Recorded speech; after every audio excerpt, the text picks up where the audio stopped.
Hello दोस्तों, कैसे हैं सब। मेरा नाम है हिमांशु और मैं स्वागत करता हूं आप सबका आपके अपने चैनल कॉमिक वर्ल्ड पर। तो चलिए दोस्तों, शुरू करते हैं राज कॉमिक्स में योद्धा की आरंभ सीरीज की चौथी और अंतिम कॉमिक स्वर्ग पात्र का दूसरा भाग। ब्रह्मा जी ने महर्षि कश्यप को विशेष रूप से आमंत्रित किया था। हे महर्षि कश्यप, सृष्टि अपने आरंभिक काल में है और मैंने आपको इसी पर चर्चा करने के लिए यहाँ आमंत्रित किया है। कृपया आदेश दें भगवान। मैंने भगवान विष्णु एवं भगवान शिव ने स्वर्ग की स्थापना हेतु सोचा है। स्वर्ग की स्थापना? हाँ महर्षि कश्यप, संपूर्ण ब्रह्मांड में जहां भी जीवन की उत्पत्ति होगी उसका निरंतर स्वर्ग से होगा। मुझे स्वर्ग के लिए योग्य उम्मीदवारों की आवश्यकता है, जो अपनी विशेषताओं के बल पर अपनी जिम्मेदारियों को निभाने में सक्षम हो, और ये कार्य तुम्हें करना है। मैं इस विषय में सोचता हूँ। महर्षि कश्यप के लिए वह क्षण दुविधा से भरे थे। स्वर्ग के लिए योग्य उम्मीदवार कौन होगा? अदिति ने कश्यप की दुविधा को भांप लिया। प्रश्न गंभीर है एवं इसका उत्तर भी कठिन है, क्योंकि सृष्टि में अपने नाना प्रकार के प्राणियों की उत्पत्ति की है। इस नाते सभी आपकी संतानें हैं और सभी स्वर्ग का शासक बनने के पात्र हैं। यह भी तय है कि सभी को तो स्वर्ग का शासक घोषित नहीं किया जा सकता। किसी को भी स्वयं अपनी इच्छा से तो श्रेष्ठ घोषित नहीं किया जा सकता। यह शेष के प्रति अन्याय होगा। मेरी तो यही समझ में नहीं आ रहा कि स्वर्ग की आवश्यकता ही क्या है। प्रत्येक प्राणी प्रेम भाव के साथ पृथ्वी पर रहेगा। फिर स्वयं ब्रह्मा विष्णु महेश हैं तो सही ब्रह्मांड को नियंत्रित करने के लिए। किंतु अब यदि ब्रह्मा जी का आदेश है तो स्वर्ग का शासक तो चुनना ही है। चिंतित कश्यप को संकट का आभास ही नहीं हुआ। ओ ये क्या, ये कैसा वृक्ष है, इसने मुझे अपनी लताओं में जकड़ लिया है। दुष्ट, कौन है तू? मैं तामस की आत्मा हूँ। मेरे शरीर को देवताओं ने नष्ट कर डाला और मेरी आत्मा ने इस वृक्ष को अपना शरीर बना लिया। अब इसको जीवित रखने के लिए मुझे रक्त चाहिए। तामस, मैंने तुम्हें राक्षस योनि में पैदा किया था। मैं तुम्हारा पिता हूँ। होश में आओ। क्या मुझे तुम्हारा वध करना होगा? हा हा हा हा, मेरा वध नहीं किया जा सकता क्योंकि आत्मा अजर अमर है और पिता पुत्र का संबंध तो मेरी काया के साथ ही नष्ट हो गया। हा हा हा हा हा। तू अधर्मी है। मैं अपनी शेष संतानों का आह्वान करता हूँ, वो मुझे स्वतंत्र कराएंगे।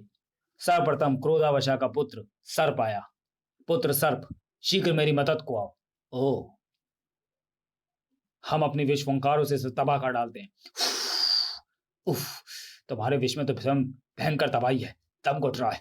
वृक्षों की हरियाली सूख रही है। बंद करो विष फुंकारे, मत फेंको। चमगादड़ों, चले आओ। मुझे इस नरभक्षी वृक्ष की कैद से स्वतंत्र कराओ। ची ची ची ची ची ची। बुलाया भी तो चमगादड़ों को, जो स्वयं दूसरे प्राणियों के रक्त को पीकर जीवित रहते हैं। जो भी मेरे निकट आएगा वो मेरा शिकार बन जाएगा। इसके निकट आने का अर्थ तो अपने प्राणों से हाथ धोना होगा। मुझे पक्षियों को बुलाना होगा। क्षमा करें हे महर्षि, हम अपनी नन्ही चोंचों एवं छोटे पंजों से दैत्य वृक्ष का मुकाबला करने में अक्षम हैं। समस्त प्राणी इस वृक्ष से भयभीत होकर भाग रहे हैं। वुफ। हे तनुपुत्रों, मुझे स्वतंत्र कराओ। आपने हमारी माता के देवलोक में प्रवेश पर प्रतिबंध लगाया था। आप कैसे भी मदद की इच्छा रखते हैं? दैत्य आह्वान पर भी ना आए।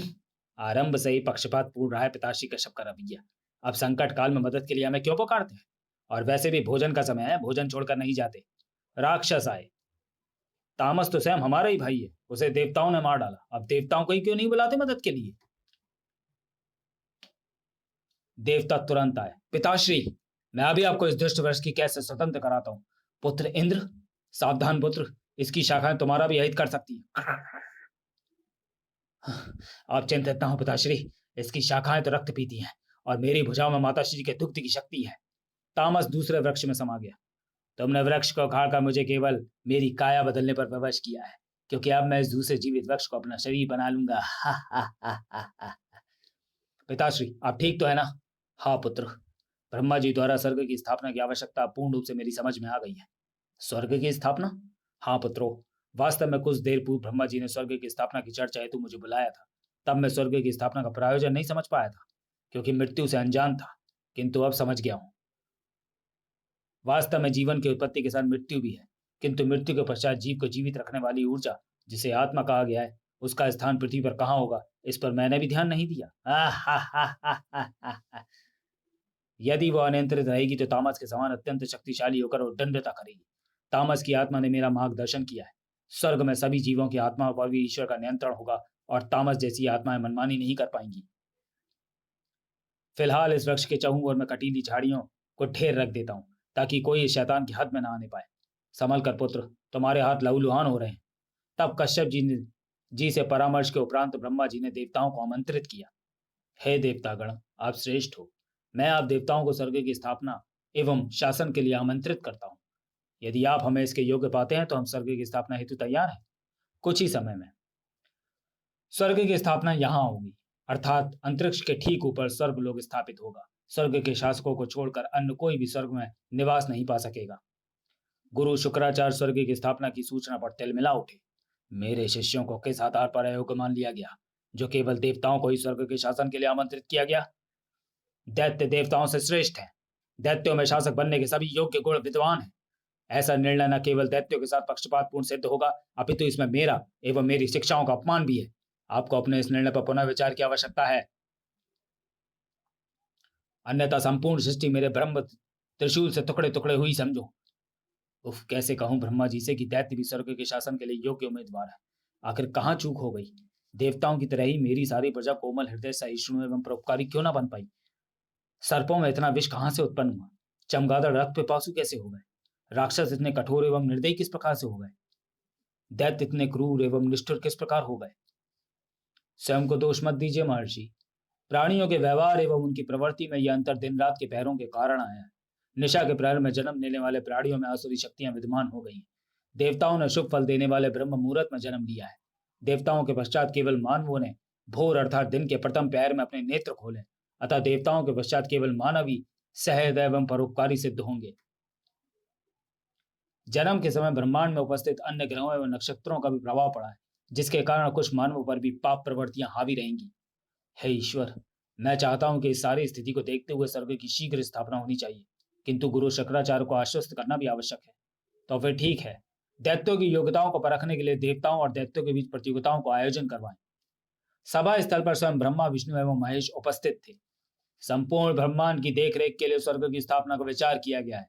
स्वर्ग का शासन चलाने हेतु योग्य स्वर्ग पात्रों का चयन होना है। उसके लिए होगी प्रतियोगिता। क्या आप तैयार हैं इस महाआयोजन स्वर्ग हेतु के लिए?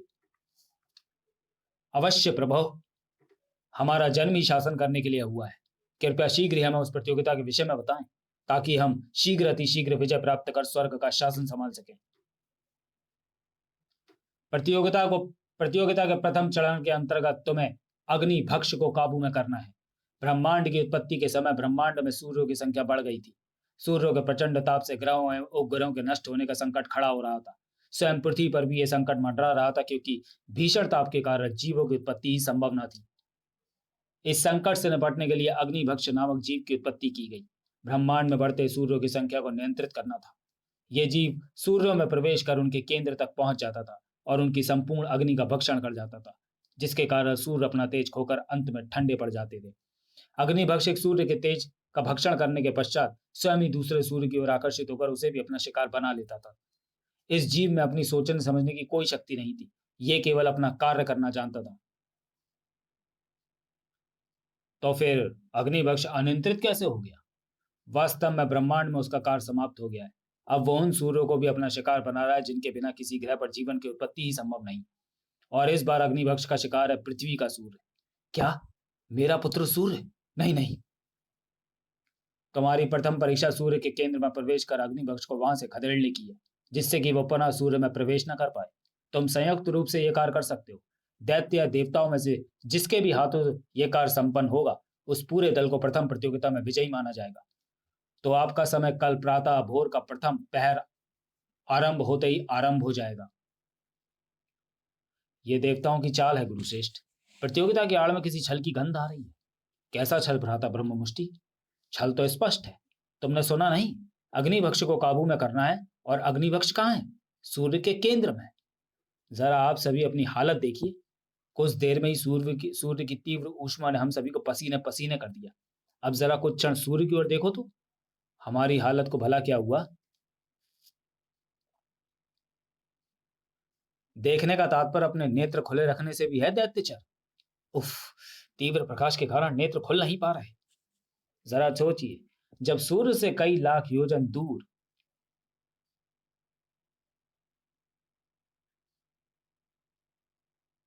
योजन मतलब उस काल में योजन को दूरी के लिए प्रयोग किया जाता था। योजन होता है 4 कोस, 1 कोस बराबर 2 मील। जरा योजन दूर पृथ्वी पर खड़े खड़े सूर्य के तेज से चकाचौंध हो रहा हमारी ये अवस्था हो रही है, तो ज्यो ज्यो हम सूर्य के निकट जाएंगे उस अग्नि के पिंड के कारण हमारा क्या हाश होगा। और फिर चलो हम सूर्य की परिधि में पहुंच भी गए तो सूर्य के केंद्र की भीषण एवं प्रचंड अग्नि तो हमें तुरंत भाप में बदल कर उड़ा देगी। ओ, ये तो हमने सोचा ही नहीं। हाँ, शायद हम ये सोच रहे थे कि अग्निभक्ष वृक्ष पर लटका हुआ एक फल है, हम सरलता से वृक्ष पर चढ़ जाएंगे और फल को तोड़ लाएंगे। भ्राताश्री, हमारा उपास मत उड़ाओ। उपास तो स्वयं भगवान विष्णु ने हमारा उड़ाया है, तो फिर कम से कम भगवान कहकर उन्हें सम्मान मत दो। वास्तव में सृष्टि रचयिताओं के मंशा आरंभ से ही देवताओं के पक्ष में रही है। भगवान विष्णु ने सोचा होगा कि जब दैत्य सूर्य के केंद्र में पहुंच ही नहीं पाएंगे तो स्वयं ही स्वर्ग के शासकों की दौड़ से बाहर हो जाएंगे। किंतु मैं ऐसा नहीं होने दूंगा। यदि देवता सूर्य के केंद्र में प्रवेश कर सकते हैं तो तुम दैत्य भी वहां अवश्य पहुंचोगे। किंतु किस प्रकार से गुरुश्रेष्ठ? ऐसी कौन सी दिव्य शक्ति है जो हमारा जरा सा भी अहित हुए बिना हमें सूर्य के केंद्र तक पहुंचने में मदद करे? है एक ऐसी दिव्य शक्ति जो तुम्हारा कार्य आसान कर सकती है। मैं तुम्हें एक कथा सुनाता हूं। कुछ समय पूर्व यक्ष मुखे की सूर्य की स्थापना में लीन था। ओम गृया गृया गृणिया सूर्य आदित्योम, ओम गृणिया सूर्य आदित्योम। कौन है तू? यहाँ पर क्या कर रहा है? सुना नहीं तूने मैंने क्या पूछा है? तत्काल मेरी बात का उत्तर दे। ओम गृणिया सूर्य आदित्योम, मुख ग्रास का अपमान कर रहा है तू? ऐसा तो साहस? मूर्ख, अब तू मुख ग्रास का ग्रास बन जाएगा। खचाक! नराधम! इन सब से यक्ष की तपस्या भंग हो गई। हे तपस्वी, इस नराधम के मुख से बाहर आ जाओ। किंतु यक्ष की तपस्या भंग होते ही राक्षस मुखाग्रास का शरीर अग्नि की लपटों में घिर गया। मैं जल रहा हूं। हे महात्मन, आप कौन हैं? मैं शुक्राचार्य हूँ। प्रजापति कश्यप के निमंत्रण पर दैत्य को शिक्षा देने आया हूँ। तो मैं संकट में देखा तो रहा ना गया। दुष्ट राक्षस मुखाग्रास तो मैं अपना ग्रास बनाने की चेष्टा कर रहा था, किंतु तुम्हारे भीतर तो सूर्य का तेज है। तुम कौन हो तपस्वी? मैं यक्ष हूं। मेरा नाम मुखे है। मैं सत्य रूपी सूर्य की आराधना कर रहा हूँ। ओ, इसी कारण सूर्य के तेज से तुम्हारी काया अग्नि मान हो रही है। हो उठी है। देखो, तुम्हारे इस तेज तप से वनस्पतियां जल रही हैं। स्वयं मुझ में भी तुम्हारे इस तेज का सामना करने की क्षमता दुर्बल होती जा रही है। ऐसा शायद तुम्हारी तपस्या भंग होने से हुआ है। इस ताप को नियंत्रित करो तपस्वी। तो चलिए दोस्तों, वीडियो को यहीं समाप्त करते हैं और मिलते हैं स्वर्ग पात्र के तीसरे और अंतिम भाग में अगले वीडियो में। तब तक के लिए धन्यवाद।